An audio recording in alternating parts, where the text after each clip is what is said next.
All right. Welcome to another episode of the Centre Circle podcast, episode number 108. You got myself, Keith, hosting today, and I'm here joined by Isaac and Adrian. How you doing, boys? I'm good, man. I'm good. Can't complain. All good. Just being attacked by the hay fever. You're one of the ones. That's gets beat up by the grass. Fair enough. So right, today we're just going to cover the Champions League final that happened yesterday. An entertaining game for the neutrals and PSG. Yeah. Not so much if you are a Inter Milan fan. We'll touch on the Conference League final that took place midweek with Chelsea coming on top there. And then kind of the end of season awards. We'll touch on our player of the season, manager of the season. We'll run through our team of the season. We'll do goal of the season, and we'll also talk about what player we think was overrated this season. My opinion last season got a bit of what's the word I'm looking for? I don't want to say hate, but it was criticised heavily when I said Bowen was overrated last season. And then to round up, we'll just talk about the Champions League qualification and was Mr. Wenger ahead of the curve when he said it was like winning a trophy.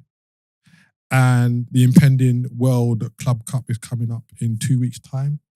So we'll talk about that and how clubs think about participating in that.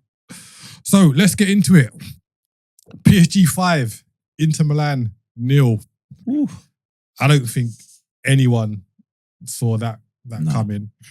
And I was listening to TalkSport this morning, and they had one of their betting analysts on there, and they were like, "We didn't even bother cover a score that high because no one would have predicted it."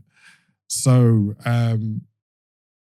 Adrian, what was your take on the game? You know what? It was just so. I enjoyed it so much seeing a team that had a system but played free, just fluent, they defended as a unit, but they interchanged. It was just incredible. I felt sorry for, to be fair, I didn't feel sorry. I didn't expect Inter Milan to crumble the way they did.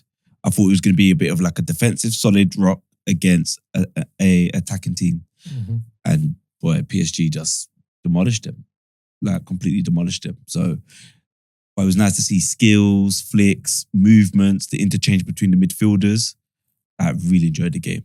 Yeah, it's interesting to say that the way that Inter crumbled is because obviously in the two legs against Barcelona, they were down a few times over the two legs, and they always managed to get back into the game.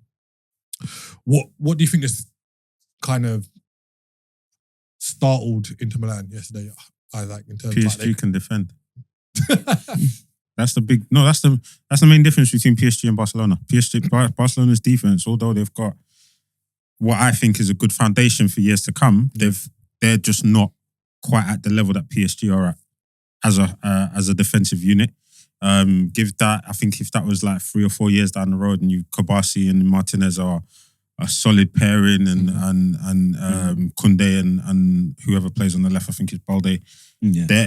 Give that a few years, and I think what would have happened if that same Inter team came up against Barca is the same outcome as what we saw last night, right? The PSG team they are just a complete team, and I know people are like, "Well, why are you shocked? They're the most expensive team ever assembled," but you look at them from back to front, they are a proper unit. Hakimi and Mendes are like Cafu and Roberto Carlos in their prime, both strong going forward and both very good defensively. Yeah. And then you've got the defensive titan that is Marquinhos. Yeah. Now he's been, I think if anyone deserved it the most, I would say him on that pitch, through the because he's been through every all phase. The journey, the changes, the whole of the journey, the superstars, and he's been there, right? He's been there from how many managers, like you said, how many superstars have come through the door and left, and he's still there, you know. And then Pacho, who I'd never heard of until this season. Yeah, same. And he has been Yeah. a unit. Like he hardly puts a foot wrong. He marshals very well next to Marquinhos. Now, you could say maybe his because obviously he's younger than Marquinhos, but you could say his youthful energy in comparison to Marquinhos is what covers. But if you watched him, I mean, I played close attention to him in the Liverpool games, and he was solid. Yeah. You know, he was very solid. And then you walk in, you look at the midfield, and oh my word, they don't have set positions in. No, just interchanging They just the whole float whatsoever. around, rotating. It's just someone needs to be at the base. Yeah. And what I liked about, so something that I noticed in the game yesterday is, you know how usually they say they want your midfield to kind of occupy the middle of the park, right? And when they say the middle of the park, not literally the middle of the park, the centre circle, but if everyone's moved over to the right, you kind of want the shape to maintain. Yeah. What I noticed about those three, and I noticed it in a few other games, but specifically last night, is that they don't occupy the middle. They just, as long as they're close by each move other, into it, they move across the midfield. Yeah. Right? So if Vitinha's out on the left, Neves and Ruiz are not far from him. Yeah. And then if Ruiz is pressed out on the right, I can assure you Vitinha and Neves are very close by. Yeah. They maintain a triangle, and I think what for me, going into that game, I wanted to see how their three would handle the Inter three. Barella, Çalhanoğlu, and Mkhitaryan. And boy, it was men against boys. Yeah. Literally. And going back onto the point you kind of alluded to at the start there, people are criticising PSG for kind of the money that they've spent and like trying to kind of dampen this win. Yeah, But achievement, if you look back, they spent way more money before this team has been assembled. Yeah. Because obviously you've got Messi, you've got Mbappe, Yeah. you've got Neymar. Di Maria was there. Like they tried to do the Galactico route that Real Madrid done, and it didn't work out. So and let's be honest, it's not even worked for Real Madrid. Yeah, like they only won one Champions League with the Galactico, didn't they? They didn't even win that many La Ligas. Yeah, exactly. Just because that Barcelona team was so good. But despite the money that they've spent on assembling the players are very useful, but it's about getting them to perform as well. Exactly. And I think that's what a lot of people are missing with this PSG setup, that they've spent a lot of money, but they spent money on the right players. Yep. And they've got the right coaching. Yep. And everything is clicking now. And you could look at this PSG team and see like they could dominate for a long time. They'll dominate domestically for like the next kind of 3-4 years. Like I think it's longer than that. I'll be real, it's going to be longer than that. Because Lyon have fallen apart. Yeah. They're not the force that they used to be. Yeah. Monaco are there or thereabouts. They don't seem to attract. Yeah, they can't get the big players. The players that they would need to challenge diamonds in the rough. PSG. Like they haven't had a team worthy of challenging since Mbappe, Silva. That team, that Monaco team that had Mbappe, Silva, Bakayoko, Fabinho. Yeah. And Marseille were their closest challengers, who were 19 points behind them. There you go. This season. So yeah, they'll walk it domestically, but I think they're in a really good position to. I don't know if they will defend it, because it's always hard to defend the Champions League. Not many teams have done it, but they will be a perennial. They will be in there. Quarterfinalists, semi-finalists, finalists for the next kind of 3-4 years. Was it against you lot that just kind of sticking on Enrique here, where he dropped Dembele for the game? Because Dembele, one of the games, Champions League game, he dropped him. He said, "I know what you're talking about." I can't remember who they were facing. Yeah, I know what you're talking about. They had a bit of an issue. Yeah, and he made a clear example of him. And just said, after that, I remember. I don't think it was against Liverpool. I think that game would have been too important. But I understand what you're saying. But I think that game. Yeah, I just can't remember who it was. But it was a good opposition. I was like, oh, like you're really dropping him. Yeah. I remember what it might have been, but I don't think it was. That in regards to them challenging moving forward, I think we know what it's like when you're kind of not an unknown, but when you do something that takes teams by surprise. Yeah. The next year they always come back and it's not the same, right? It's a lot harder because teams will go, oh, we know what you're capable Yeah, of. yeah. We know what you're about. We've studied you. Yeah. This time we're ready, right? So it would be interesting to see how what kind of tweaks or changes, if any, that Enrique makes to that team for next year, for the next year go around. Yeah. Because now they know what to expect from the format itself, and the fact that they don't need to push for the top spot. We just need to get through. So we need to, as long as we're in the top 8, we just need to get through. That means we don't have to play the knockout games. We get a break, but as long as they're in the top 8, then what matters is the knockout games, right? So that's where it then becomes serious. Do they maintain the same approach and just get through, or do they go all out like Liverpool did? Or like it'd be interesting to see their approach next season. Definitely. I just think what we saw last night and what we saw leading up to the final in terms of how fluid they were. Sorry, I don't know if you can create a system at the moment for that because there's so much interchange between them. Like, look, Hakeem got the first goal. Look where he was. He was in the centre forward position. Like it was, so let's DeMarco snoozing. Let's just touch on the goals quickly. So the first goal comes from a Vitinha sweet ball into Doué, who had pulled out to the left when he was playing on the right. Who passed it to an unmarked Hakimi in the middle, makes it 1-0. Yeah. And then the second goal, a little bit fortunate. Dembele out on the left, swings it over to Doué on the right, takes the deflection off DeMarco, who shouldn't be turning his back. Like my son plays under 8s. And when they turn their backs, I'm like, what are you doing? Yeah. So a seasoned professional shouldn't be turning his back. No. Especially in the Champions League final. That's when you put it all on the line. So 2-0 at half time. And then PSG gets in their flow. Vitinha to Doué with I thought this finish was really good because the way he just curled it into the bottom corner. Yeah. Really can we good. just, before you move on to it, can we just start from the build-up for that goal? Oh, where Vitinha. Yeah. He started from Dembele the right, lost it, got it came back, all the way around. Came all the way around, played a little 1-2, With them. ran through to Doué slots it. You see Vitinha's movement? Hey, I haven't seen a movement demon like that since Edison Cavani at Napoli. Hey, How much would he cost now? If someone went in for him. with Vitinha. Yeah. Double. I think they paid, 50 for him? 40 million euros for him. 41. he goes for more. treble. He goes for 120. more than Verts. Yeah. Easy. Yeah, easy. Easy. He don't stop moving. Yeah. 25. Crazy. And then Dembele puts through Kvaratskhelia to make it 4-0. Another really good finish. The keeper's anticipating he's going to go to the keeper's left, but he goes, slips it into the keeper's right. The smallest angle, but such a good finish. And then Mayulu finishes it off after a nice little 1-2 with I Barcola. really enjoyed this celebration. Yeah, like he was like, yeah, this This is it. This yeah. is that's that. As a kid, you dream. Yeah, like Yeah. that's it. The moment Like- you dream of, and you get to experience it. And I like that he celebrated it like he scored the first. Yeah. It didn't matter that it was the 5th. The Nah. game was wrapped up. No. Like, everyone celebrated with him as well. Yeah. Yeah. Like I loved it. That is the stuff of dreams.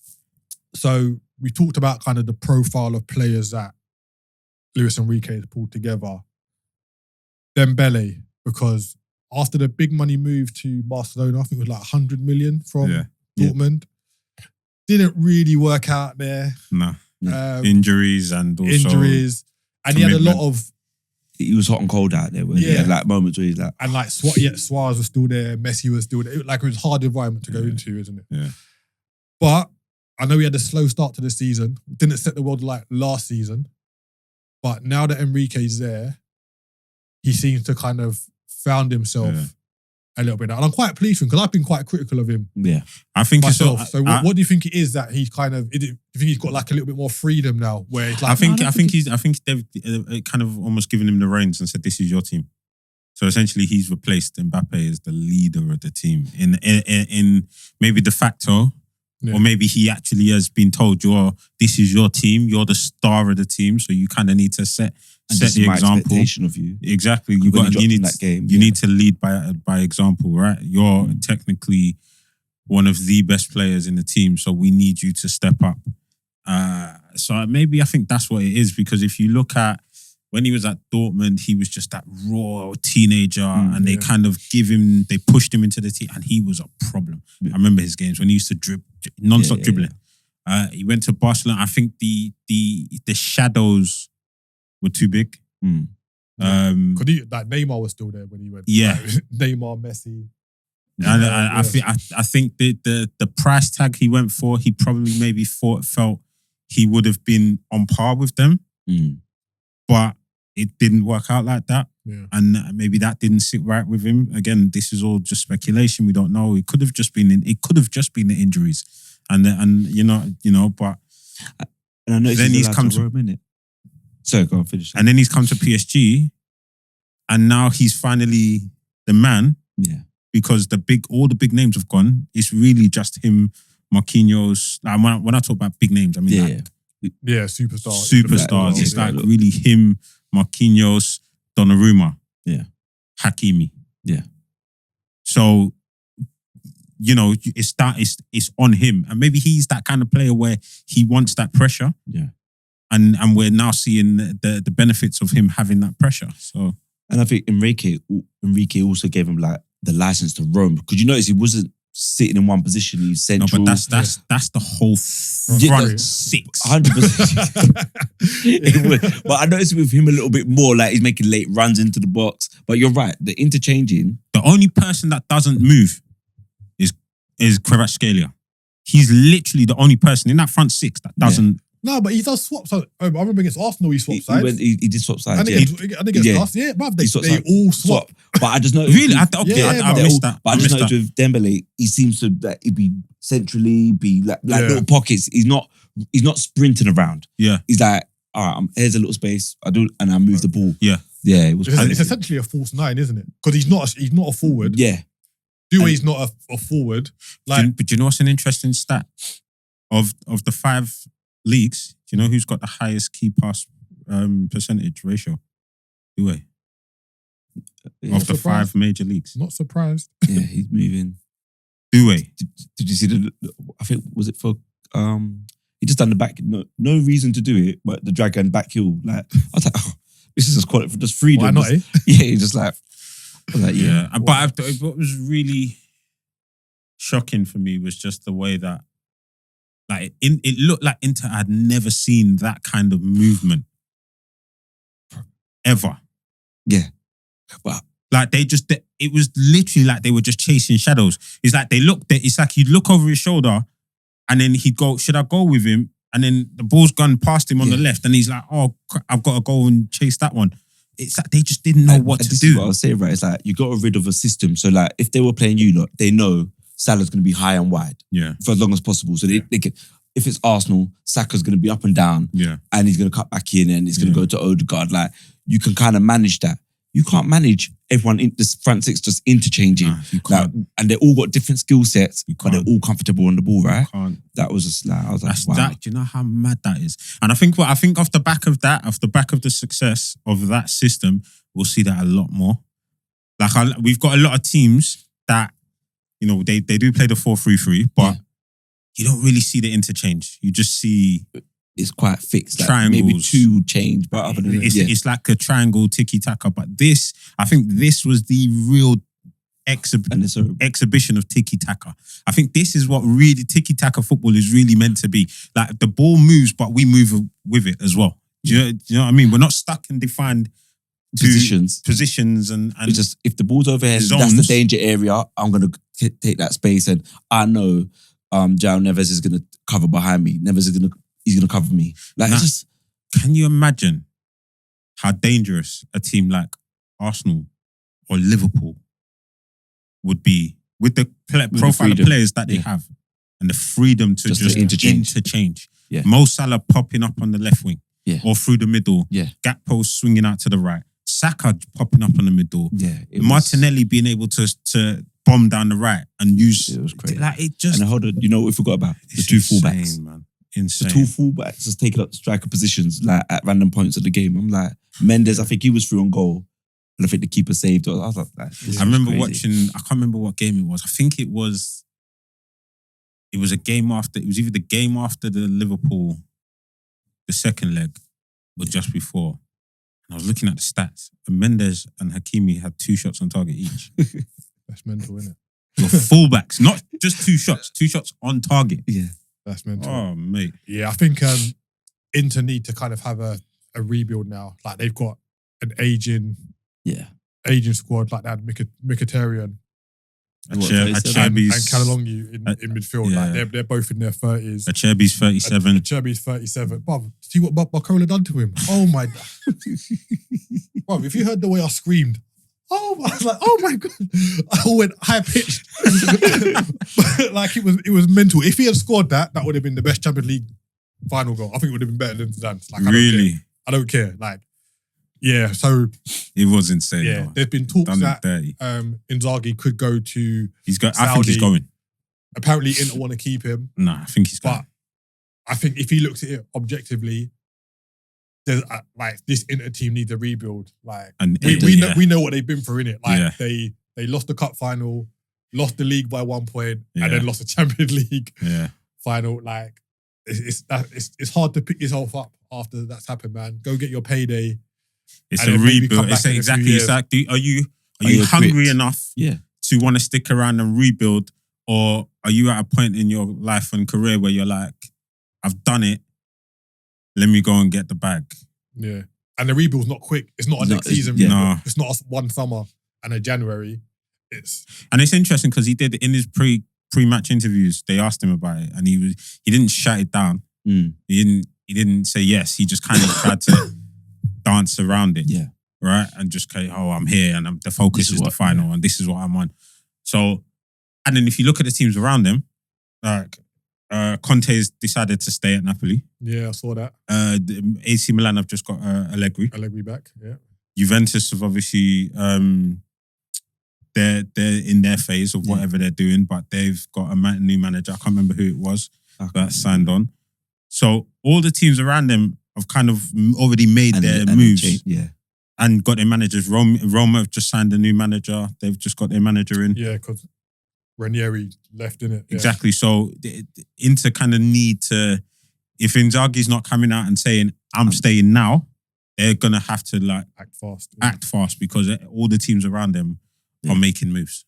So it'll be interesting to see what happens. And then it's something that I picked up on when I was driving here. So PSG are the first French team to win the European Cup since Marseille in 1993. Yep. There's been no other French team in a European final since then. But in that time, they've won 2 World Cups and a European Championship. Why do you think it is that they've been able to get the success at their national team, but their domestic team haven't seemed to have done so well in European competitions? It's money. And what I mean by money is they can't retain those players in the league. So they go to the other clubs around them. They get picked up by the Prem teams. Good shout. Yeah. The Italian teams, the German teams. The league itself is just not strong. But when you listen to certain players' interviews, they're saying, boy, it's physical, it's fast, like the defenders, but then... What, Liga? Yeah, but then what happens? That defender gets snapped up.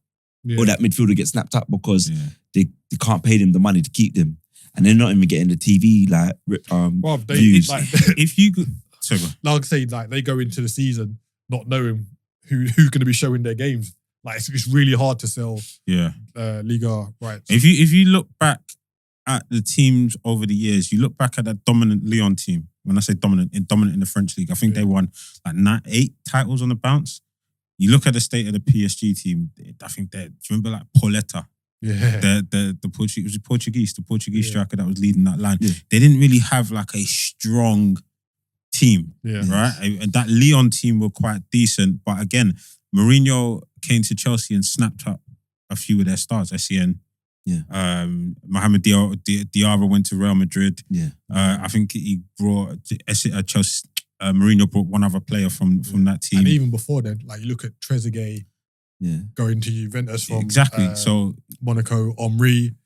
I think you hit the nail on the head with that point in that their best players across the league tend to just get snapped up. But then that speaks to the quality of the league itself. And the system, right? The coaching system and there's the eye for talent. But well, I think before, PSG teams aside, And I say PSG teams, I'm talking about like the Ibrahimovic team, the Cavani, the Mbappe, then the Messi, Mbappe, Neymar. That team is like, who else has there been really? And I touched on the Lyon team, but then there was the Monaco team. Yeah, the Monaco, they beat Man City in it, and they came close. Hold on, Monaco. No, but they didn't win it. They didn't win anything. No, but they were in the final. 2004.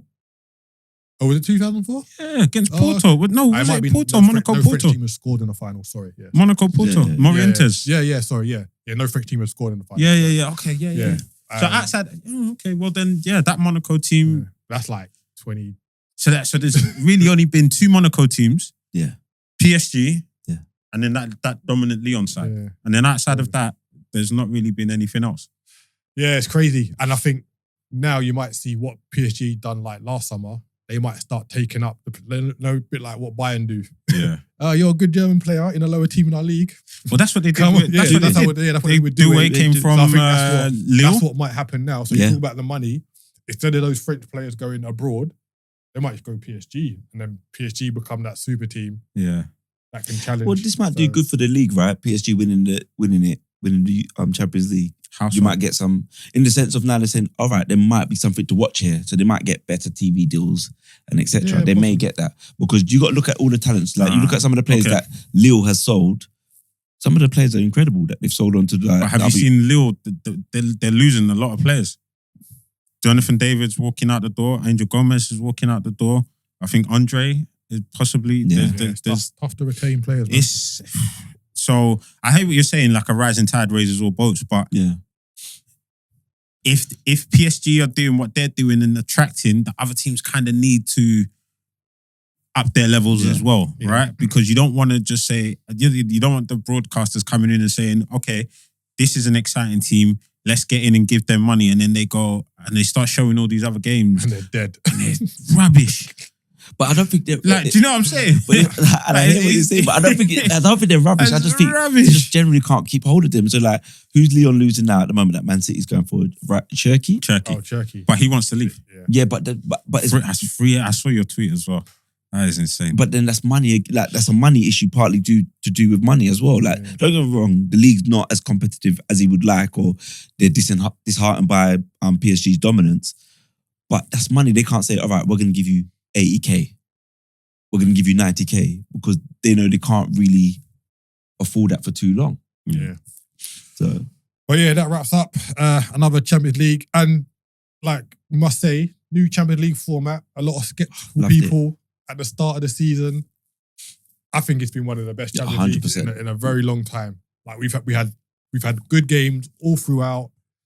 The levels have been good, and I commend UEFA. I know, like I said, their hand was forced, but you got to commend them for doing it and doing it well. That's why when I hear people say I hate the new format, I'm like, bro, what are you? Give it a chance, you saw some games. People don't like change, innit? Yeah, no, but we saw games this year. It's insane. The games were good. From early, like we had Arsenal v PSG, like in September or October. Liverpool, Real Madrid. Yeah, Liverpool, Real Madrid. Liverpool, Leverkusen. Like, come on. Man. Yeah, we had some, and then Real Madrid battling for their lives to get back into the. Yeah, that was. And you got to remember as well, a lot of the so-called bigger teams didn't really perform. So the last 16 games could have been a lot better, or you know what I mean? Like, I think next season people will be like, right, we got to play. We got to play now. You know what Sporting done to Man City. Just before we move on, that picture that everyone's floating around. Let's see if you guys know which picture I'm talking about before. What, of the Tifo? No, man. What's the treble winners? Oh yeah, they're walking together. Yeah, Mourinho, Guardiola. Yes. Cruyff, innit? The Cruyff. Oh, Cruyff, man. Yeah. I don't think he's aware of his impact, man. That's mad still. Yeah, that is insane. Champions League was really good.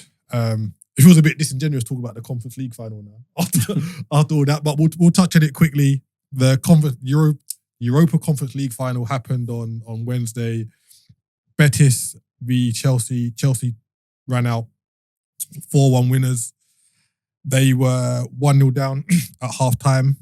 Isco roll back the clock. Yeah, okay. Isco with the I'm disco. like, jeez. Isco. Like, yeah, he had a really good first half. There was a bit of kind of murmurings that Maresca got his starting lineup wrong. Like 100%. He didn't start James. 100%. Didn't start Colwill. Yeah. Etc. But I'm gonna throw him a bit of bell and be like, these weren't the man them that got you there, innit? So like, I kind of understand why you might have wanted to give them a run out and like give them a chance. You know? Like you got James and that on the bench for but half of them security. weren't registered. The half of them were intentionally registered. But that's what keeps. No, but yeah, when they qualified Exactly to for the knockouts, that's when they came in. And that's when they came in. So now we're not in the group stages against these part timers. Okay, this is serious comp now, and now we're in the final against a decent Betis team who have enjoyed a bit of a purple patch, especially with Anthony coming in. Definitely. So I hear that, but I'm trying to win. But then again, like, so Isco set up Azuli to make it 1-0 at half time, and then Maresca does make the changes at half time. So he can be like, all right, I'll hold my hands up, I got it wrong, but I got the man them on the bench to come out. And they done their thing. So yeah, second half, Palmer with an excellent cross to Enzo to make it 1-1. Palmer again, nice turn on the edge of the box. Yeah. Cross into Jackson, makes it 2-1. Dewberry Hall sets up Sancho with a really good finish. I must say. Great finish. And then Enzo to Caicedo with a shot from edge of the box, steals it, makes it 4-1. What did you think about Palmer saying, I guess, had to deviate from the plan and do something? Essentially, it's the return of the Maverick. Yeah. It literally is the return of the Maverick. And do you know what's funny about that? Because I don't know if you've seen Omri's in the overlap episode. In that, he said, sometimes you got to do what you haven't been told to do. Yeah. Go on the outside, get and cross in. And obviously that would have been recorded either the day of the final or the day before. Yeah. So it's quite funny that Palmer's come out and said, you know what? I just had to do my thing. I know the manager wanted us to do this. So and it paid off for them. But that's what makes top players, right? That you're able to grab the game and say, I've got to do something. And that's what Omri was talking about. Actually just taking control of the game and say, I've got to have an impact now. Yes. And that's what he done. Because to be fair, I was like, on the way up here, we're going to touch on it, but I was like, ooh, Palmer's dropped off a lot. And maybe, like you said, he's just following the instructions, playing to the system, but the system's harming him.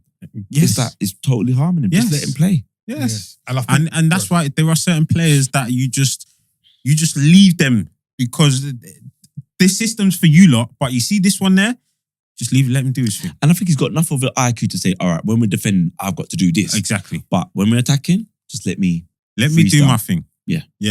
And we need that. We need more of that. But on the other hand, you also need to be able to execute. Right? Yeah. You can't just be a player that thinks just do the random chop and a flick. Dribbling that out. Yeah, you know what I mean? Like you still need to be able to execute at a high level to do that. And I think it's interesting because I was watching, it's not the Omri interview, but I was watching sometimes in my spare time, I watch tactics and videos. And the guy I was watching, he was like, you need to be able to understand the position and understand your role, but you also have to understand what the game is asking of you, right? So if your system or tactics, if your coach has come out and said do X, Y, Z, that's one thing. But if the game itself is moving in a certain way that is making you deviate from the plans, then you need to understand that and adjust, and adapt and adjust, right? And elite players have that ability to say, the coach is telling me to do this, but if I do that, they're going to be able to do this. And if I want to stop them from doing that, I just need to do my own thing. And I think you're right. I think we're going to... And Lampard touched on it in his interview. That he goes, I think we're going to start seeing a bit more of players, a bit more of the Mavericks, the template. Because Rice done it in the free kick against Real Madrid. He said, I was told to do the cross, but I was feeling it. And I was feeling it. And I just went for it. And then look at it. Like, when you play ball, sometimes you get that feeling in it. It's like, I could do a madness. And then you do it. Like everyone's been there. And I think with Palmer as well, like I've been a bit critical during his slump But you also got to remember, like, he's playing under a different manager this year. Yeah. So going back to like the instructions, we know he started the season well, but Maresca might have been like, yeah, you're doing well, but you're not doing what I asked you to do. Yeah, yeah. And it could have been like that up until the final. And he was like, nah, these men are dead. Do you want me to give you And like he's like a perfect example of the Maverick versus system, Eden Hazard and Jose Mourinho? Do you remember that back and forth? Yeah. When Mourinho used to complain about Ed Hazard not tracking back and not defending, and he'd sometimes drag him. Yeah. But then you'd get Hazard pulling moments out of the bag. mad dribbles. Mad dribbles to win the game. Yeah. And you could tell that's not part of the game plan. Yeah, He's just decided, I'm going to do a madness and win us the game. I think we're going to, like to your point, I think we are definitely going to see, I think you've got players like Lamine Yamal doing a madness for Barcelona. You're going to get, Cole Palmer. He's not a system player. He's a free role player. Yeah. It's clear, isn't it? Like, clear as day. Give me the ball and let me just move left to right and do what I'm doing. Yeah. He's you can see it. He's a free role player. And I think we're going to see more of that. And hopefully, I mean, look at Max Dowman in the system. Ooh, yeah. Imagine. And, you know, I think Saka's like that, but I think Saka's been told to just do this. Saka with a free thinking manager, like not a criticism of Arteta. Yeah. Saka's doing a madness. But no, he's like you watch him and you think there's way more to your game. But I just think, and an example of that. Sorry, just an example of that was who did they get knocked out by? Champions League. PSG. Did you see him in the last 25 minutes? Everywhere, doing whatever he can to just get Arsenal over the line. That you need to see. I'd love to see more of Saka like and that. Also, you remember the goal he scored against us, where I know it's a long ball over the top. Yeah. When he dubs Robertson. Yeah. But because he stayed high, he was the outlet there. Yeah. Like he didn't have to worry about that. Outlet, Robertson skating, 1-0. Thank you. Yeah. And this is it. And I think I hope as a result of the Champions League final, what PSG done, other managers are going to be like, you know what, let me just loosen the rein a little bit. So you're saying it's like Barca v Man United. So you know when the tiki-taka started? Yeah. You obviously think it's the reverse now. It's like, right, not tiki-taka is over, but there's other ways to let's go back. Yeah. So good. I'm hoping that other managers but go, not everyone can do it. It's not. And I don't mind system. It's not one system fits all. Yeah. It's this system works for my team. And this is how we're going to play. You find your system that works for the players that you've got. Yeah. And if that is letting the players run free and they perform, then let them do that. If the players that I've got work in this system of triangles and let me do that. Yeah. You find whatever. If Big Sam comes in and says, no, 4-4-2 is long what ball. You know what I mean? Big man, little man. Yeah. Run it. Then that's what we're going to do. Like, bring that back. 100%. Styles make fights, right? Yeah. Like, This is it. Let's see different styles. I'm here for it, man. Like, everyone loves like when tiki-taka works, it is beautiful to watch. Yeah. But I think we've gone so far into it being seen as the only way to play football that we've lost something. Yeah. And this is the pattern of play. Yeah. This is how we build up. Yeah. We move over here. And if you really look at it, Pep's moved away from it. Like Pep don't really do. Like he hasn't got the Barcelona players. Yeah. But he doesn't. I was just about to say. I think he's realised I don't have the players. Yeah, so he to do that. A different route. And I can't just go out and buy them anymore. I don't have them in the academy. Yeah. Because I think Barcelona is the only academy really that churns them out. You know? Yeah. So I think Barcelona, Lille seems to turn out talent after talent. If you go, I can't remember, I've seen a page, and when you see it, I was like, what? You lot produced all these players? Dembele, Doué, Ed Hazard. They've produced some serious. Doku came through there. Yeah. Like they've produced some serious. Camavinga. Yeah, that's good still. Tchouameni, I think he came through there. I think he might have. Can't remember, but yeah. So, Chelsea win the Europa Conference League final. So not a bad European campaign for English teams. You know, Arsenal got to the semis. Tottenham won the Europa League. How Chelsea do you won- feel about having so many English teams in European football next season? Like an objective view. I just think it's a reflection of what's being spent over here, right? So you get better quality players, better quality managers, better facilities. But it always does that. Italy goes through their phase. Spain will go through their phase. I think we're just on that cycle right now that we're the dominant league at the moment in terms of. Because we struggled like a few seasons ago. But honestly, only Liverpool, Arsenal, and Man City are gonna do anything noteworthy, I believe, in the Champions League next season. Tottenham are gonna stink out the joint. Newcastle, we've seen that they can't balance league and Champions and the League. squad's quite small. And Chelsea. So they It depends what they do in the market, right? Yeah, but they had the fortune of playing two teams in two separate competitions this season. They won't have that luxury next season. And when they were playing more than Still one, struggled. when they were playing more than one game a week with their first team around Christmas and January, They dropped you off. saw the fall off. And if they don't get that goalkeeper, The striker. the strike, Or apparently wide forward. the lap's having the medical today. Yeah. We'll touch on that. No, tomorrow. Oh, sorry, tomorrow. The wide forward. And the centre back, Yeah. potential wide forward. I don't see them balancing it. So Yeah. I think you could put Arsenal, Liverpool, and Man City down for potential quarterfinals. The rest, last 16 at best, I would say. So, but yeah, that's in the indictment of UEFA making the competition. We had the conversation with John. I'm not sure if he was here, but we had the conversation about. I think John said it should just be winners. I agree. Go back to the old days. But like we said, the competition is going to be dead. It's like there's going to be no good games if it's just the winners of leagues. I understand why UEFA have expanded it because you get all the teams, etc. It makes, but I think it's becoming too big.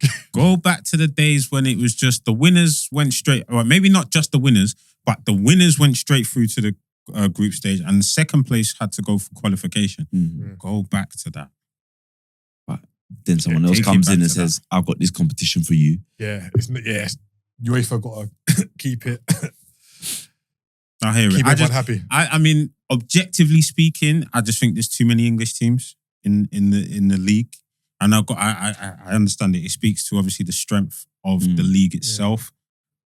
But that's only because of the Europa League win, innit? Because like who had the five? Was it Germany or Spain had the five last season? Yeah, so we would have had five regardless through the coefficient. Which fine, and I understand that. But what, 7 teams in Europe now? What, for England? Yeah. Good Palace. Yeah. Six Champions League, Nottingham Forest in Conference. Palace. And Palace 8, and Palace in Europa League 8. It's nearly half the league. So no one gets the place that Chelsea give up? No. So it would have gone to 8th if they had fallen out of the Champions League positions but won the Conference League. So they would have got a Europa League and that Conference League would have gone to the Premier League, if that makes sense. So who does that place go to then? It doesn't. Like they've just... Yeah, it doesn't go anywhere basically. Yeah. Don't go to England. So essentially a team gets a buy or put No, it's gone to Forest. Sorry, it's gone to Forest. Because Chelsea got the Champions League. Yeah. Their Europa League place, their Europa League place has gone to Forest, but they got to qualify. Yeah. Okay. All right. Yeah, they don't go straight in. They got to qualify. Yeah. It's mad. It's mad. It's mad. All right. Back to the... I was about to say EPL, and I hate it being called the EPL. Like, you hear something so much, it just gets ingrained in your brain. Back to the Premier League. I called it the Premiership the other day. My son was like, "It's not called the Premiership." I'm like, "Bro, what do you know?" Like, this is heritage. What do you know about heritage? Right, so yeah, we're going to run through our Centre Circle end of season awards. So we'll do player, manager, team, goal, and overrated in that order. I think it will be a general consensus on most of these, but let's just get with it anyway. We can do honourable mentions as well, because I think a lot of these are kind of nailed on. So, Adrian, who's your player of the season? Oh, Salah. I think that's going to be a clean sweep. Isaac? Yeah, Salah. Yeah, It's hard. It's hard. what he done It's hard not to for the season. yeah, the numbers goals and assists. Yeah, the numbers are and too no one, crazy. no one was even remotely close to him. Yeah. Yeah. Any honourable mentions? No. Not being real. I don't think there is. So I think Rice came second in the official rankings, and then I think it was VVD. Yeah, it was Salah, Rice, VVD. But it's not close. No, it's not close, but you could be like, you had a No, Rice had a good steady season. Like it was solid. okay. When you're betting and you can do like the winners without PSG. So who would your winner be without Salah? Without Salah, Musa would have been. This season was weird, because there was no one that was like outstanding. No. People had little patches. Yeah. I think for consistency, it has to be Rice in there and VVD. But yeah, I can't really add anyone else. I wasn't like Palmer started off really well, Then dropped off a cliff. dropped off. Yeah. I think for me, it's Rice or Gravenberch. I think with Gravenberch, I think he dropped off towards the back end of the season. When our form But- dropped, his form dropped Yeah, a little bit. but- He was He dominant. started so well, yeah. and it kind of maintained up until about Christmas. Yeah. But until he bucked PSG. Yeah, I think he. For me, I think Rice's impact in the Arsenal team. I don't think it was immediately noticeable. No. But by the time we got Tail end of the season, you just saw him carry in. Yeah, you was like, oh, He was like, I carry you, lot, don't worry. Yeah, like when something is so seamless, you don't realize until you remove it. Yeah. And then you go, oh, That's what you were doing. that's what you was doing. Yeah, okay, yeah, put him back. Yeah. Yeah, definitely. Yeah, I agree. I think Rice had a really good season. Would not player of the season but Wood for what he is and what he done in that team. I think Wood was a really good shout as well. I'll just throw in young player. Let's just say Gravenberch. Gravenberch, Like I say, he's by far. and I think the reason why it was not so unanimous because no one was expecting it. Like Yeah, he that's what it was. Yeah. he struggled in his first season last year. He was trusted by Slot to do a position that even he said, like, I don't want to play 6. But Slot was like, you can, and I'm going to trust you to play there. And he just excelled at it, man. Like, It was like, it was kind of like Vieira-esque. Like, when I started, like, where he's just dominating by himself, single pip, winning the ball. yeah, the gangly leg. Just Moving it. pressing, Touch. like, turning Like, and moving and the then, team forward. Like, Yeah. using tricks to get out of a But that situation. shoulder drop he does is mad. The double touch as well. Yeah. Yeah. But then that goes back to the point of just being able to articulate something to a player. It's like when Slot came in and said to Trent, and he said, look, I sat Trent down and I showed him videos and I said, if you just turn your shoulder This way, wait. you'll have a better angle at defending. So maybe he's come in and said to Gravenberch and said, look, I know what you want to do. Yeah. But this is what I think you're very capable That of. you can do. Yeah. And what you can do in this system. Just give it a try and see what happens. I have to trust in it. Yeah. Like, trust Yeah. goes a long And way. he never with bailed footballers. out of it either. He just Yeah. Yeah, it's it, man. Yeah. Every week. And it freed up McAllister. Yep. Yeah, it all helped. So, I think Rogers pushed him though. From for Villa. young player. Yeah. Yeah, Oh, yeah, Rodgers. definitely. Rodgers. Yeah. I think Because he, I thought I think he can. impact Rogers had. If Villa don't get Europe next season or not Champions League, I could see Someone Rodgers going somewhere. going in. For him. I'll Yeah. take him. I mean, I'll take him. fair enough. Manager of the season. Slot, man. I don't want to hear nothing I else. want to hear him say it. No, Slot. I've got Slot. No, Slot. It was unexpected, right? And I think that's exactly why you give it to him. I've heard murmurings and whispers of saying, oh, it should be Eddie Howe for winning the FA Cup and maybe Oliver Glasner Yeah. for not the FA Cup. League Cup. Eddie Howe won the League League Cup and yeah. Ollie Glasner for winning the FA Cup. No. No.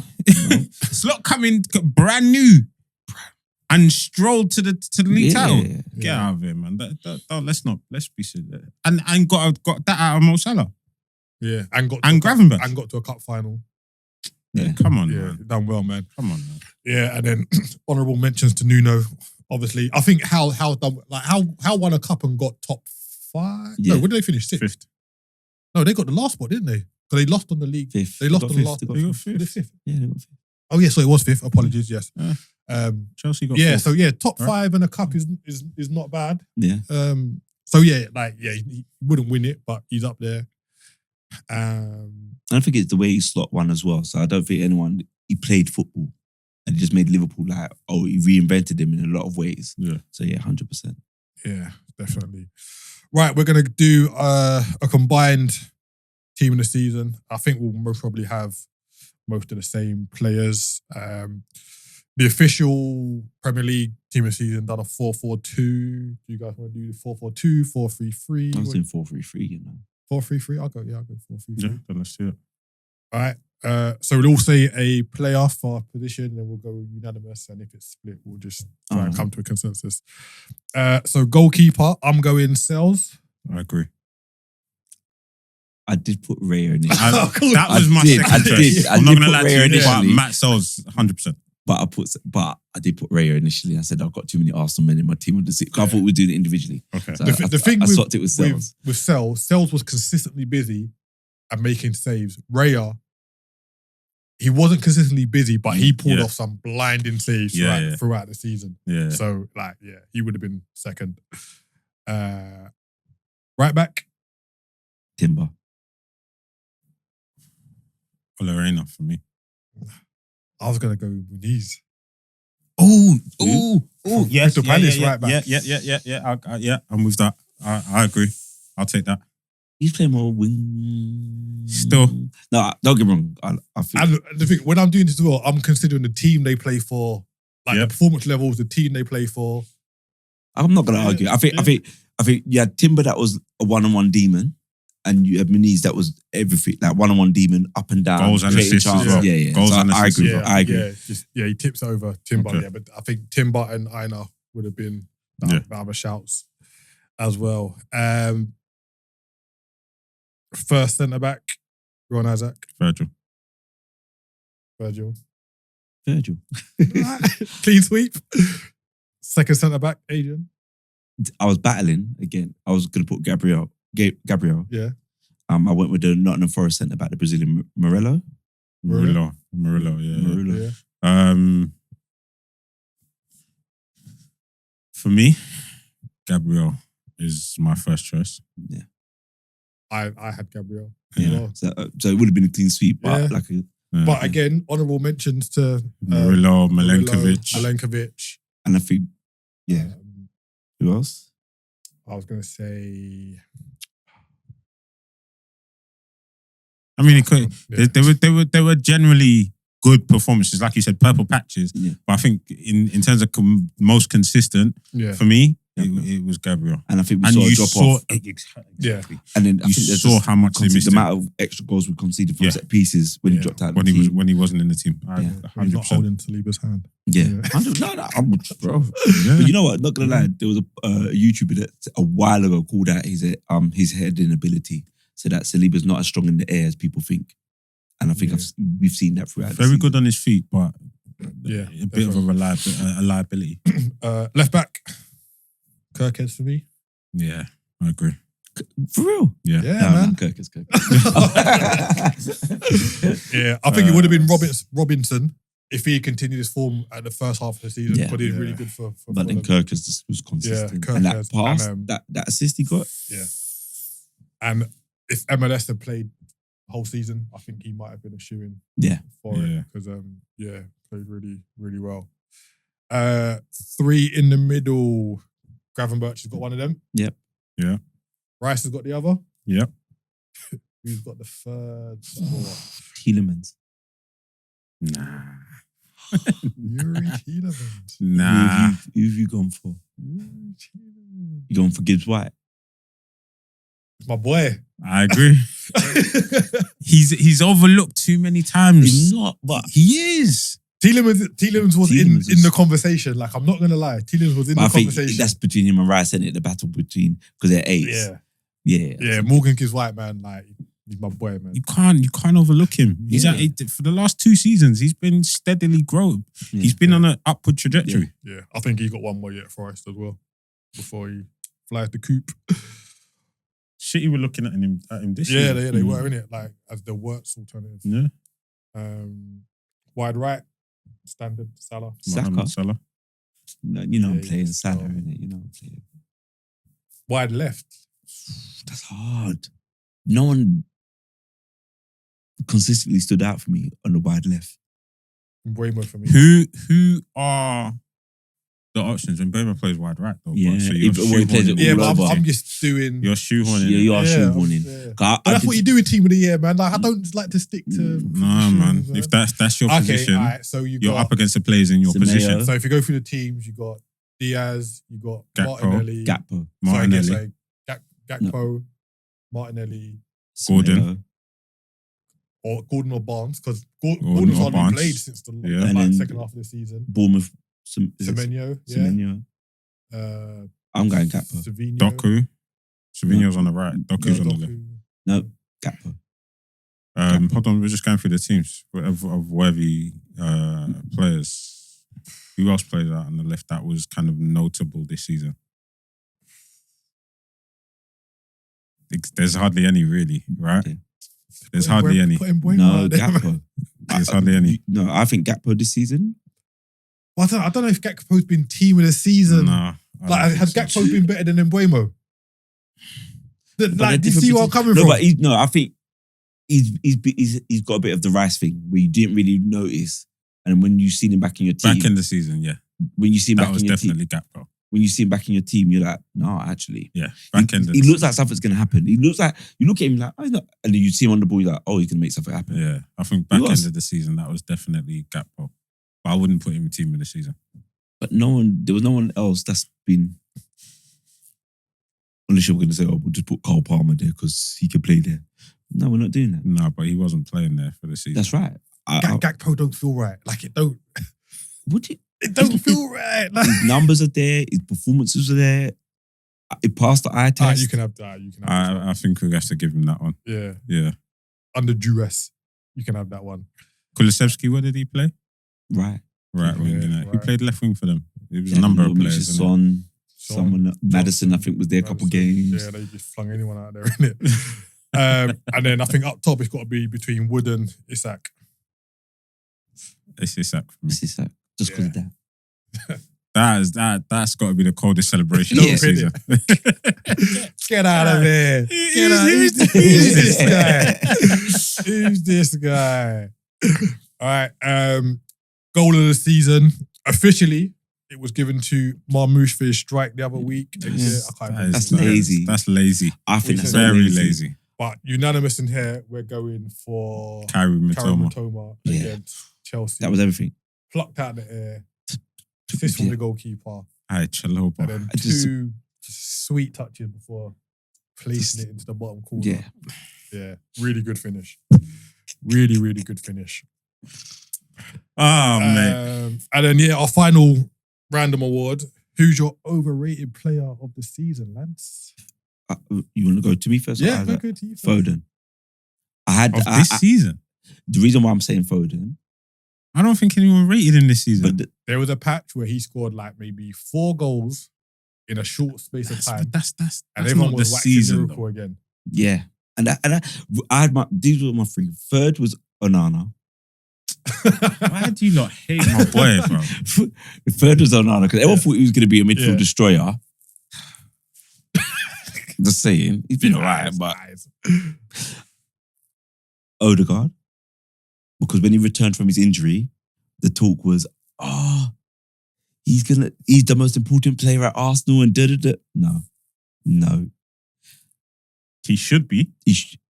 No, Saka is, but No, but Odegaard should be. that's the media saying that. I always said Saka. When we had the discussion in there, I said Saka. Yeah. I said it in there, I Odegaard said Saka's should the be most important player at Arsenal. player for Arsenal. But I'm going with Foden. And the reason why I'm saying Foden was just because this was his time to step up Off the back of winning. off the back of winning it. Also, that KDB dropped off, Bernardo Silva's dropped off. This was the time for him to make a statement And when he did, like you said, he scored the 4 goals, and it was like, But how does that make him overrated? I just think because how the media responds to him, how everyone responds about him. I think the media have quite rightly pointed out that he's had a poor season. I hear that, but that's my reason because I expected more from him, and I think he's just been well overrated. So I understand what you're saying. I think Odegaard by a mile, absolute mile. I think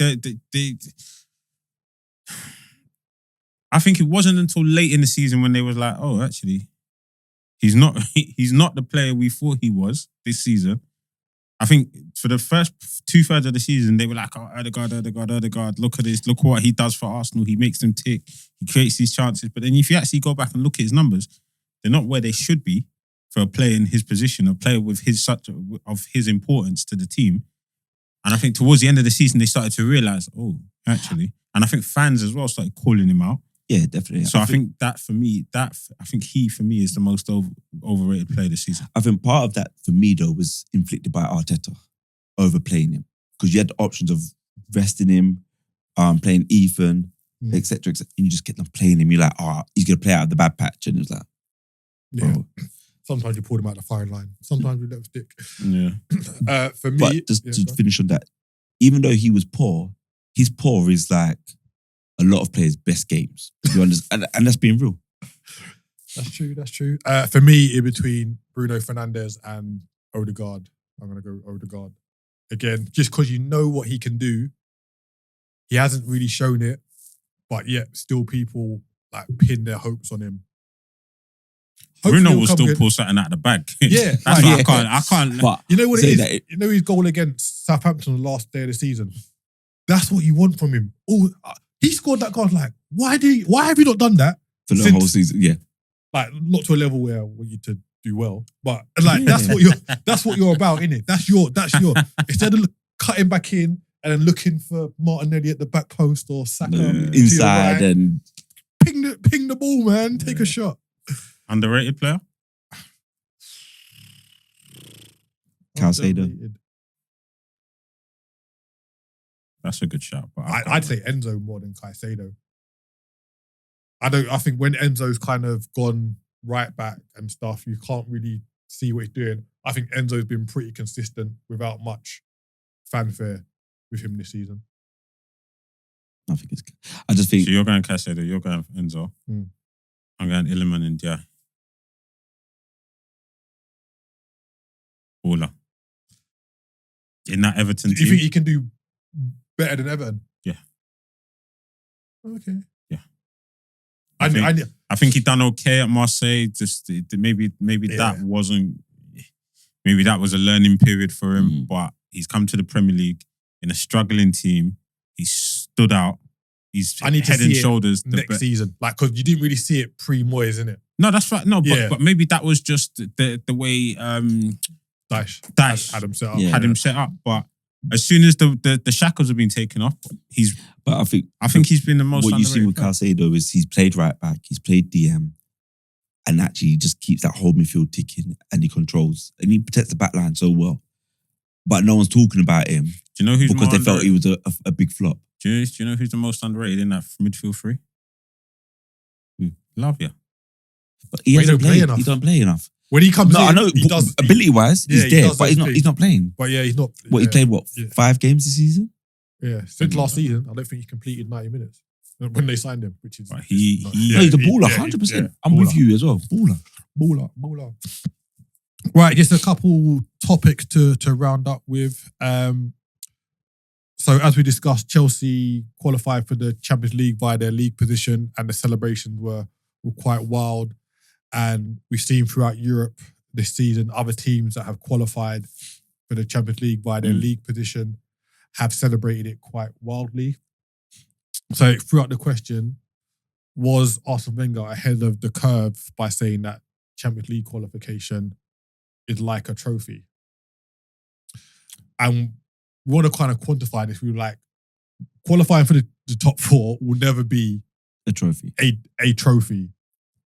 But if you look at the financial rewards now associated with winning, qualifying for the Champions League, should it be something to be celebrated that your team achieving Champions League via the league positions?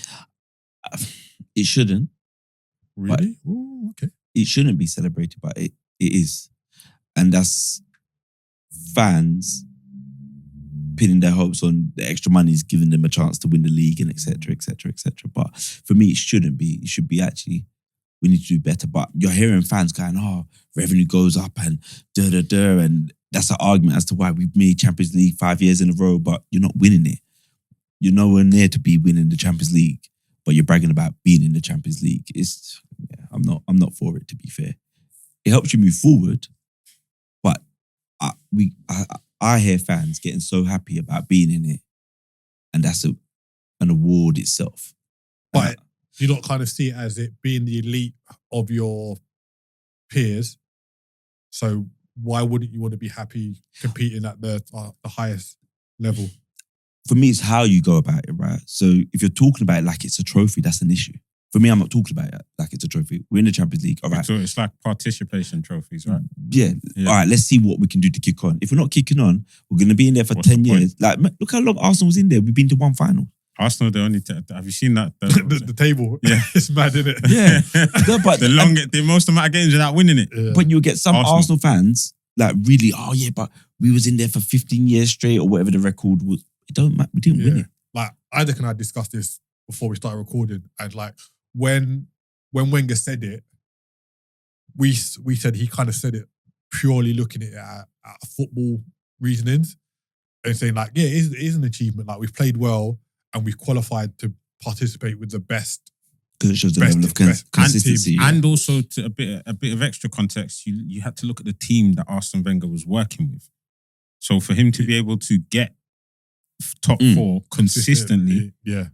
you could understand why he would come out and say, well, if you look at what I'm working with, it is like a trophy. I've done well. I've done well. But what we're also saying is like where now is that if you qualify for the Champions League, the financial rewards for your club are so vast. It brings it takes off pressure for you going into the next season. Yeah. You're like, right, we can bank on an extra 60 million just for that finishing fourth. Yeah. But then, and you're right, because you saw what's his name on TalkSport, like literally crying about the decision against Aston Villa. Can be a bonus. Yeah. He's like, we're going to lose players now. Da, da, da. And that's what it boils down to. I think the Champions League qualification is such a big thing in the wider context of your club. That's why it's seen as such an achievement to get there, like how it can catapult your team forward. I don't think it should be kind of sneered at, but then it shouldn't also be lauded in the way it is. Sometimes. It's like an elite members club, right? No, but that's how it is these days. It's like Gaucho Club, yeah. It's like, oh, look, it's like Soho House membership. Yeah, I'm just about to say that. Like, oh, look at me, I'm in 180 house today, for the season, and I've made it in, and I'm amongst my peers. But some men only buy one juice. Do you know Other what I men mean? have got a bottle. You're all in the same place, but your experiences are different. You know what I mean? Yeah. No, but that's what it feels like these days. It's like, oh, look, we've made it into the club, and next season we can walk around with our chest up. We might not do anything. Yeah, we might stick the place up, but we're in there, and we've got the financial gain that comes from it. But what do you do with it? That's the most important thing. And I hear what you're saying, and I agree with you. I don't like it when clubs just we're in the Champions League. Okay, but for what? You're not going to do anything. And this and that. We're not going to do anything. You're not going to do anything with it. You're not a serious contender. Yeah. So what? And it's just funny to see how everyone laughed at Arsenal for celebrating fourth. And now clubs are doing exactly the same thing. Look at Maresca and Chelsea. Yeah. Look at Newcastle. Like a little vindication, isn't it? Look at, do you know what I mean? Oh, we're in the Champions League. We've made it. No, made what? Yeah. What have you made? You haven't. You're not. You've entered in, but you're just going to get kicked straight back out. Yeah. And if you look at how Arsenal were run during that time, I wouldn't be surprised if the money men were saying to Wenger, "We need this." Yeah. And he was like, "Yeah, cool. Like, I get it. I get it." Where now everyone was like, oh, this is the financial reward for constantly Yeah. being in the Champions League. Yeah. Because if you're like Man United and that, like it was a given, innit? They're always going to be top At one. the time. That was Like, just another extra yeah, it revenue gets like- stream for them. Where other teams were like, wow, we might need this kind Yeah, of thing. that So, keeps us yeah, going. it could have been a foresight. But yeah, man, like if you make the Champions League, celebrate it. But Fantastic. It's let's great, not go- but let's not act like you're Yeah, like just short of a parade. Let's No, not go yeah, get out of it, man. OTT. And then yeah, just quickly on the World Club Cup that starts in 2 weeks' time. So the point I raised was kind of how much should we read into this competition? Mainly based on kind of Alonso's just taken the Real Madrid job. They're coming off the back of a trophyless season. Would there be pressure on him to do well in this competition, being it's like the inaugural competition? No. Real Madrid are the elite European team in this competition, so That's the only reason why there's pressure. they might start as favourites. I haven't looked at the betting, but I'm sure they'll start as one of the favourites. If he doesn't win it, do you think it kind of taints his start No. a little bit? I think No, not at all. I think if Ancelotti was still in charge, I think the pressure would be huge. Greater. Yeah, because it'd be like, you've had an awful season. You need to win this. I think Alonso's going to be like, I'm just trying this out. So you think Perez have been like, so let's rewind a bit. I think Perez would have said, "We are Real Madrid," Yeah. and nothing else. That's it. We are. Yeah, Real. But I don't think he's going to walk away So going. we were Yeah. talking about the financials associated with this, right? So just for turning up, the European teams get like between 12 and 38 million. Yeah. Depending on where your ranking is, just for turning up. Every group game you win, you get 2 million. Yeah. If you get to the last 16, you get 7.5 million on top of your group stage Yeah, money. yeah. Quarterfinal, 13.1 million. Semi-final, 21 million. Mm-hmm. Just for getting to the final, Yeah. 30 million. Yeah. And if you win it, 40 million. So does that add pressure to him now? Yes and no. Yeah. Again, I don't think Real he's Madrid just in that walked in the financial- door. Yeah. He's just walked in the door. I think it'd be slightly unfair for Perez to say You need to win this. it's do or die. Yeah. I But think he's like got, I said, I think he leaned over, put his said, hand on his "We're lap Real and Madrid." said, "We are Real Madrid." But Alonso And then knows nothing, and then just sat back. that. you do with Okay, that yeah. what you will. I don't think there's going to be like a meeting to kind of unpick why you didn't get to the finals. no. I don't think literally, but Alonso knows. yeah. He's been at Real As long Madrid. as they make it out of the group stage, But I still think he I went think Perez will just be like, "All right, cool. But I Next still think he season's the said- focus." to semi-final, 21 million. Yeah, well, of course. Yeah. Yeah, but again, that's what I'm saying. But you don't want to put undue pressure on him. He's just walked in the door. Like the season's done. The players are tired, even- most of them. Even getting Trent early, because that's broken since we last recorded. Yeah. So Trent's been allowed to leave his contract early and join Real Madrid for 10 million. Yeah. You don't do that unless you want to recoup that. Well, to be fair, they recouped it anyway. Yeah. They've recouped it anyway, so it doesn't make a difference. It's Real Madrid. It's not Yeah. like they. It's not like they're playing. It's not like it's the Champions League. Yeah. Don't get it twisted. Some of these teams they're not up to par. Yeah. Like, let's be real. Yeah. Yeah. They might be champions within their region, but they're not up to par of some of these European teams, right? Oh yeah. So definitely. there's going to be a certain base level expectation that Real Madrid should do they should Get to reach a like certain semis level. or something, yeah. But in terms of like winning it and putting all your eggs in a basket and saying I don't think he's won. I don't think he's outright I said. think he's just trying out things. He's gonna be like, I don't think Perez has outright said you need to win this. No. I think he's just said to little wink. We are Real Madrid. Remember that, and then 100%. and left it at that. yeah, I totally agree. And then last point on World Club Cup. Have you seen the rumours that they're trying to get Ronaldo to play for a team? I heard there's a team in Morocco that he might be looking at. I heard there was a team in South America where the owner was going to offer him shares in his own company if he will come and play in the tournament, because What you're obviously his gonna contract Yeah, in it Saudi comes is up in it. So It if stinks they of made that happen, desperation, man. But does. it just know what he Stinks makes, of right? desperation. but they've got Because Messi there. he's not even going to be. He's not going to do anything. At least Messi's still performing at a decent standard, Yeah. right? And let's be honest, Inter Miami are not going to do anything in that Club World Cup. No. Really, like they're going to get knocked out But again, we know why they're there.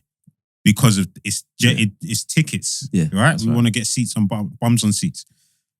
Let's be real. Ronaldo's not the player that he thinks he is. I don't think he thinks he is. I think he knows. I think the clubs just trying to milk every bit of money out of it. Like he could sell, like no matter where he goes, he could sell shirts. He's gonna sell, but it's gonna look him. It's not gonna look pretty. Yeah, let's be real. But yeah, like the Champions League, this is a new format to the World Club Cup. 32 teams over 4 weeks. Based in America, as a little trial run for the World Cup that's happening. I don't think the kind of group stage games and maybe the last 16 will draw much interest, but I think once it gets down to like the quarterfinals, semi-finals, where the bigger teams are left, supposedly, I think attention to it will garner a little bit more. But yeah, I'm looking forward to it, man. Like it's another summer with football. I like watching football regardless, so I'll be locked in. Is it on Channel 5? Yeah, so they had a madness with the rights. So they couldn't get anyone to buy it. The Zone brought the global rights for like a mad fee, and then they couldn't sell it to anyone. It's too much. Yeah, it's too much. It's on Channel 5, and if you've got access to the Zone, you can watch it on the Zone. We've already paid you for the leagues. We paid for the European competitions. Yeah. Now you're trying to sell us this for an extortionate fee. Yeah. Now get out of here, man. We're not interested. And also as well, you've got the European Under-21 tournament this summer, and Infantino is the FIFA guy. Yeah. He said that this takes precedent over the Under-21s. I was like, okay, fair enough. Because the lap, we're probably going to get called up for Under-21s. But then if he signs for Chelsea, he'd be in the Chelsea squad for. So yeah, it's mad. The politics in football right now is crazy. And it's like it goes back to the what's more important, the conversation about what's more important, the growth of the game or the money in the game. Like where do we but for the money, man, you know what it is, isn't it? Like and they're always gonna win. They're always gonna win. The players have come out and complained about around. Sorry, to cut in. I'm thinking that's not trickling down to grassroots enough. No. The amount of money when you're saying 2 million for just qualifying. 32 teams are going to share £1 billion. Do you know how mad that is? Look at the state of some of the grass pitches and facilities and all that. But we've had this conversation many times before about the long-term future of the game. Because, so just on the way in as well, I was listening to TalkSport and they were talking about like the next generations, the younger kids, and you know the fact that ticket prices are going up, kids aren't as interested in football as they used to be. Parents can't take their kids to the games anymore. What does the future of football look like? Yeah, if kids aren't interested in football, and then then on top of that, you're fighting against all the social media content creators. Kids' attention spans aren't what they used to be. We live in such a microwave society where everything needs to be instant. Yeah. You know, the football viewing numbers are going down. But didn't the Italian manager moan about that as well? That he's got no strikers to pick from because. And also as well, like the disparity that this tournament's going to cause between the teams from the lower coefficients. So if you look at the teams from like Oceania, Asia, they never see this kind of money in their coefficients. So they're flying out, and like the teams from Oceania and Africa are getting like 9-10 million. Come next season, they're so far ahead of the other teams in the league, it could potentially cause disparity there. So that's something else. And that's FIFA's like saying, well, look, we're giving the money to these teams, but we're talking about. But you don't care about the knock-on effect, the domino effect of what that does within, like you said, within their own leagues and within their own regions. Yeah, it's crazy. Yeah. But we're here criticising it, but we'll still be watching it. 100%. Well, of course, but at the same time, we can still have a say on what it does. Yeah, we can have the conversation in it. Like, it's good to spark the conversation about these things. So yeah, we'll be checking into the World Club Cup, doing the odd pod here and there, and with the transfers. Transfers. Cunha has signed for Man United. Yeah. Do you think that does anything for them? No. Right now? If they do, Not looking at what could possibly happen? if they do other stuff, yes. But I don't think dropping in one good player enhances that team much more. But then to be fair, when you think about it, sometimes it's just 2 signings and then you're back in the top 10.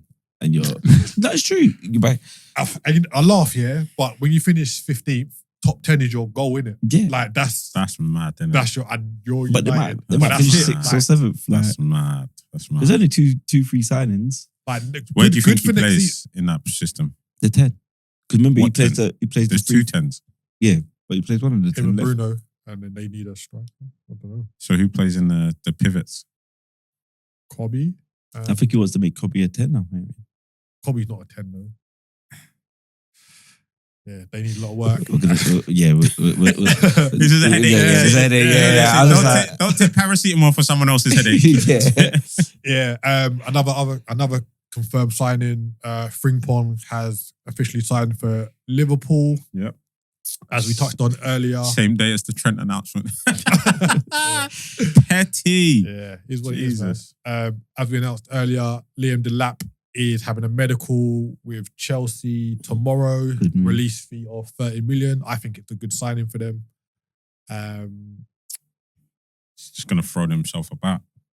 Very, very He's true. a good technical player, don't get it twisted, but we got 14 league goals at Ipswich, so he's going to throw Yeah. himself about. Yeah. it's not And bad. that's what they need, I reckon. As we were driving up here, Kelleher is on the verge of moving to Brentford Yep. for And the other route. with Flecken going to Yeah, Leverkusen. Flecken's gone to Leverkusen. I know a lot of Man United fans were hoping that Ten Hag would take Onana to Leverkusen with him. But that's not going to happen. He's gone for Stuck. Flecken. So yeah, Kelleher deserves a permanent Prem move. Like he's number one quality Yeah. for the last 2 years. He's had the unfortune of sitting behind Alisson. Yeah. We touched on Cherky. Move to Manchester City looks imminent. There's a lot of rumours about his attitude and how he is, but if you see what That he can talent, deliver on the yeah. pitch, and I tweeted yesterday, I can't believe Man City are getting a free run at him, and the fee's not even wild. So it's like, It's mad. It always seems to be them North African ballers. Yeah. Super techie, but they come with a mad attitude. Yeah. A supposed Yeah. mad attitude problem. Like it's you just look at what Tarat, the same issue. Ben Rama, they tried to paint that with him. Yeah. You know, mad techie ballers, but then Dimi Payet, Ben Arfa. I was just about to say Ben Arfa. You know what I mean? Yeah. Super techie ballers, but The love for the game is questioned. Najri to a point, they tried to paint him with that same kind of. Yeah. yeah. Do you know what I we should mean? do a top 10 North African list soon. Oh. That'd be interesting. That's a good topic because there are some ballers in that That'd be list. interesting.